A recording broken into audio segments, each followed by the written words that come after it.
محترم ناظرین، آئے میں آپ کو ایک ایسا واقعہ سناتی ہوں جو انسان کے دل کو جھنجھوڑ کر رکھ دیتا ہے۔ ایک صحابی کا قصہ ہے۔ وہ رات کی سناٹے میں اٹھے اور رب کے حضور ہاتھ پھیلائے اور عرض کیا کہ یا اللہ، میرا نبی ہمیں صدقہ دینے کا حکم دیتا ہے، مال خرچ کرنے کو کہتا ہے، لیکن میرے پاس تو کچھ بھی نہیں، میں صدقہ کیسے کروں؟ پھر صحابہ نے عرض کیا، اے اللہ، آج میں اپنا سب کچھ تیری راہ میں دیتا ہوں۔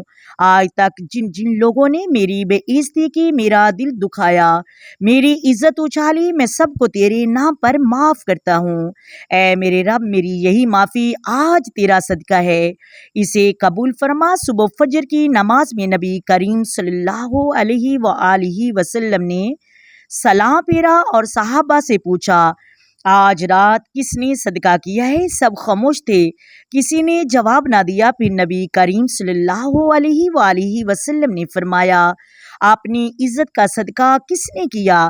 اب وہ صحابہ اٹھے اور عرض کیا کہ یا رسول اللہ، میرے دل میں یہی خیال آیا کہ میرے پاس مال تو نہیں ہے، سو میں نے اپنی عزت کا صدقہ کر دیا۔